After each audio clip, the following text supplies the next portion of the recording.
Big Little Pig by Kristi Yamaguchi, illustrated by Tim Bowers.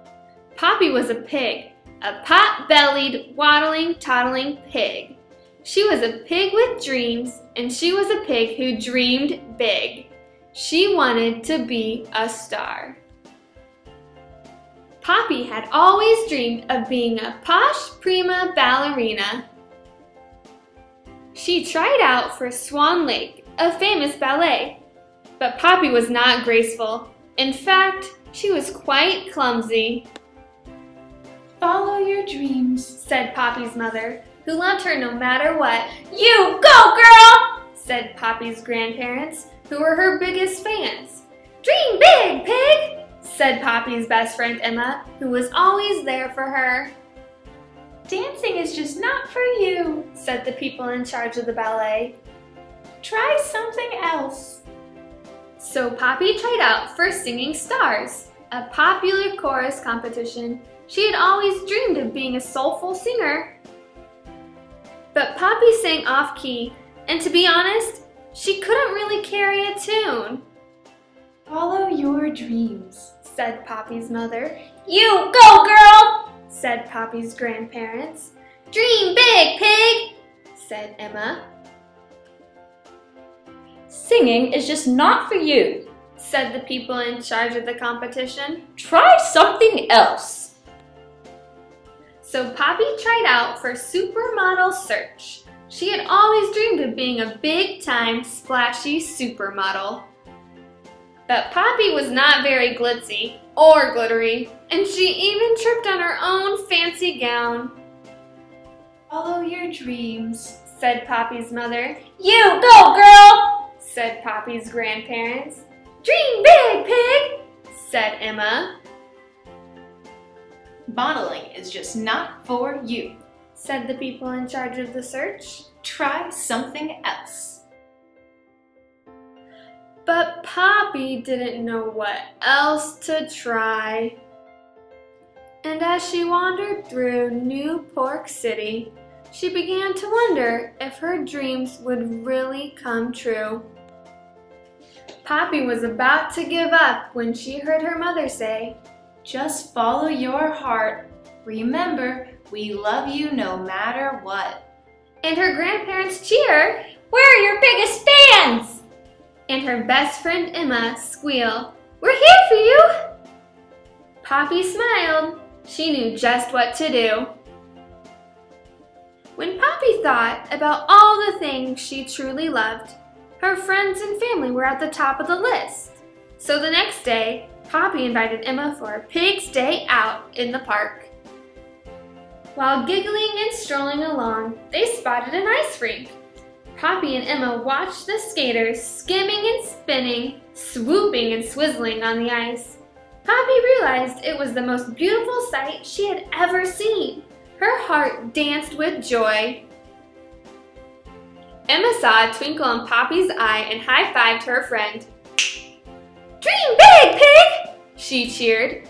So Poppy waddled and toddled right up to the teacher and said, "I'd like to be a spectacular ice skating star." "A pig on ice?" the teacher pondered. "Honey, I don't know if that's possible." "Anything's possible," responded Poppy. "I believe in dreaming big." The teacher shrugged. "As you wish," she said. "We'll see if the pig's got pizzazz." Poppy laced up her skates. She slipped and slid all over the ice. She fell, but this time, Poppy got up. Over and over and over. She shuffled and stumbled and fumbled and fell.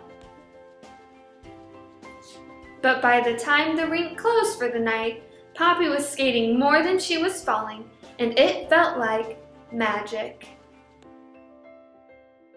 Poppy returned to the rink the very next day.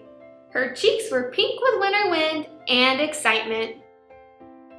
She was so happy, gliding and sliding and tumbling and bumbling on the ice, she didn't even notice that she wasn't perfect. And nobody else did either. Now, a most persistent pig, Poppy learned to twirl and swirl and do dips and lunges and splits. Poppy learned to do jumps and spirals and lifts. Before she knew it, more and more skaters stopped to watch Poppy practice. She was quite a sight. She even had her picture on the front page of the newspaper. Poppy felt like a star. Some of her fans made t-shirts that read, "Follow your dreams." Others wore hats that said, "Dream big, pig." and tote bags declared, "You go, girl." Poppy's dreams had come true. Time went by, but Poppy didn't stop dreaming. One day, she decided to be a pilot. She wanted to parachute and be the first skydiving pig. When pigs fly, Said the other pilots. But they did not know Poppy. She was a pig who dreamed big.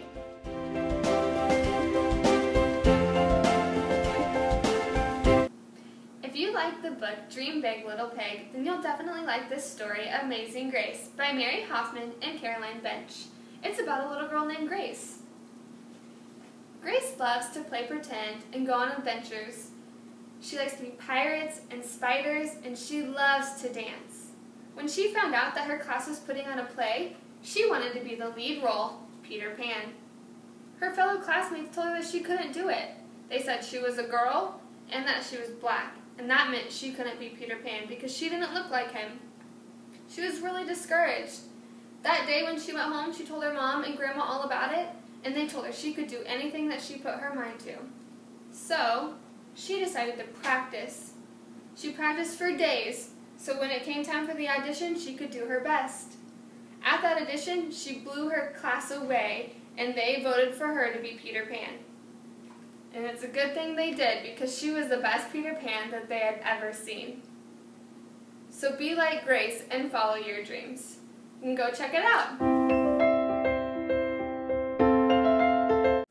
Winners Never Quit by Mia Hamm, illustrated by Carl Thompson, is all about following your dreams. Mia Hamm is a pro soccer player, and this book is set when she was a young girl. Mia loves playing sports. She especially loves playing soccer. She loves shooting goals and playing with her friends and with her siblings. But Mia has to overcome a problem.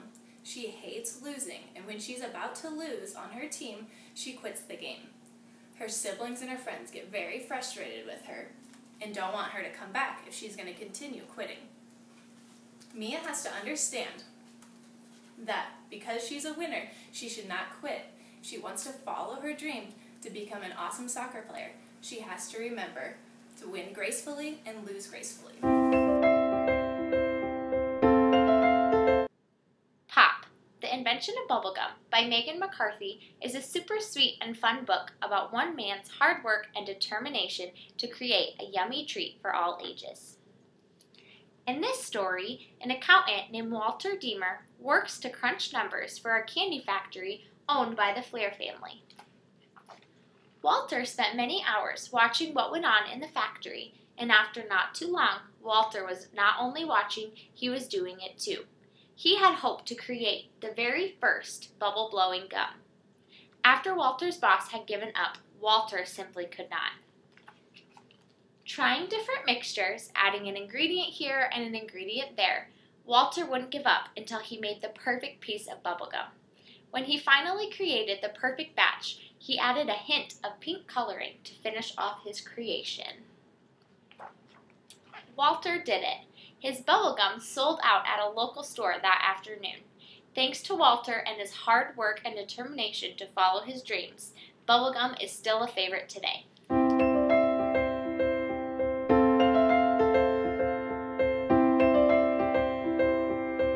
Okay, at the heart of this, I teach, and I've been teaching for quite a while.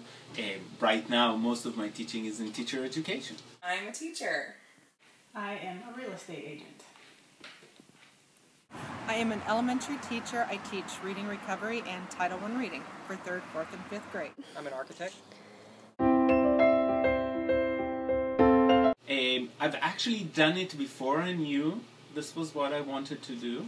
I found out that I wanted to do it after I finished my undergraduate, and I was starting to wonder, what do I want to do when I grow up?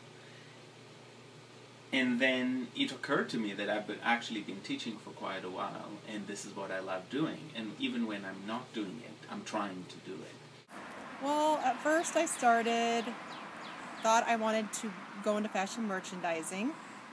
And after a couple of years in fashion merchandising, I realized that I kind of want to follow my mom's footsteps and become a teacher. Well, I tossed around the idea for a while, but until recently, I wasn't sure. And then I decided that that's really what I wanted to do, so I went for it. Probably when I was in elementary school. I've always known I wanted to be a teacher. I was in 3rd grade. I had to complete an online course, and then I was eligible to take the exam. When I learned that this is what I wanted to do, I researched what it would take and what schooling I would need to attend, and what schools were available to follow that dream. And so it was just a matter of finding those schools and then applying and getting accepted. In order to become a teacher, I had to go to college for 4 years, and I had to work really hard and do all my homework and get good grades, and then I was able to become a teacher. Well, I needed to get certified, so that's one step. And I needed to find, really for me, once I started teaching, I needed to find the right place where I could do the things that I wanted to do and teach in the ways I wanted to teach. So I worked for a long period in private schools and that worked with kids with learning disabilities, and that allowed me certain freedoms and certain choices that I probably wouldn't have had in a normal school system where you're bound with all of the rules and all of the regulations and all of the celebrations and all of the other things that happen in schools. I don't know if I was inspired by an individual, but I enjoyed playing with toys that I was able to build things, like Legos, Anchor toys, and erector sets. I would say all of the fabulous teachers I've had throughout my elementary education. A family friend that has become my friend, but originally a friend of my parents, who was always a teacher, always a passionate teacher, a very caring teacher that worked also in teacher education, but also in regular education, and just actually retired as a history teacher in a high school, kind of ending back in K-12 schools his career. And then my mother, who was never a teacher in a formal sense of the word, but has always mentored and always had interns in her work. And I saw the way she scaffolded and worked through with them, and that was an important part of the way I work to this very day. The lady that sold us our current home is the inspiration for my dream. I think just being around my mom, and she always seemed to have really good ideas with the kids for them to do extra things that help them learn besides straight from the book. I think the one piece of advice is from a quote that I came across not too long ago, that if it is to be, it is up to me. I think that's good for the kids because they know that it is up to them to be successful in life and to follow their dreams. It's up to them to do what is best for them. To follow your dreams, do what your passion is, and try your best and work hard. Follow your dreams. Don't settle for just anything. Just figure out what you're passionate about and figure out how to achieve it. Find people you can relate to and you can learn from, and that you would like to be like, and then sponge as much as you can from the way they work. Always follow your dreams and put your best foot forward. Dreamcatchers originated in a small Indian tribe. The Ojibwe people believed that dreams floated through the air. It was thought that good forces would steer you in the right direction and bad forces would steer you in the wrong direction. The web is a perfect circle with a hole in the center representing the cycle of life and the dream one chases after in their lifetime. They use this web to help their people reach their goals, making good use of their ideas, dreams, and visions. If you believe in this web, it can filter in your good ideas and filter out the bad ideas. Now we will teach you how to make your own dream catcher. Traditionally, dream catchers are made out of a willow branch or some grapevine. They are bent into a circle, and then the design is weaved in, and lastly, it is decorated. Today we are going to use our own materials. We will use a metal ring, yarn of any color, feathers of your choice, and definitely don't forget your scissors. First, you will want to cut a piece of string about 12 inches long. This piece of string will be used to hang your dream catcher. Take the loose ends and tie them in a knot. After you've done this, you will want to tie your handle to your metal ring.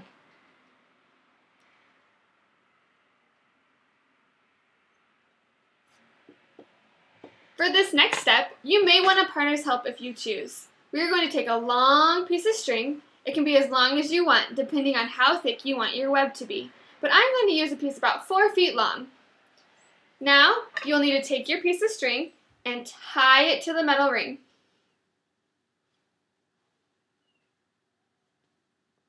Once it's tied nice and tight, you can start to weave your web.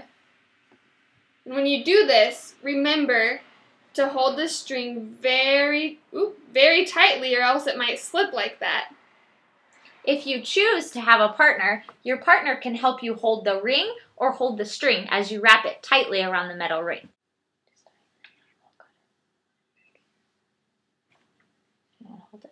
And I'm going to have my partner tie the knot for me just so I don't accidentally let go of the string.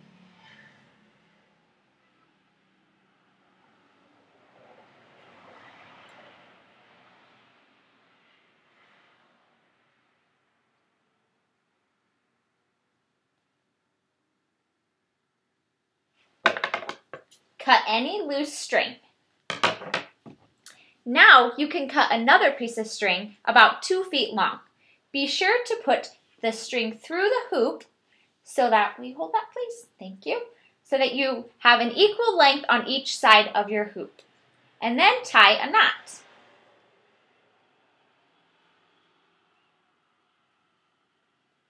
The final step is to pick a few feathers and tie them to the ends of your string. I think I'll choose blue and green. You just take the bottom of the string and tie a knot to the feather.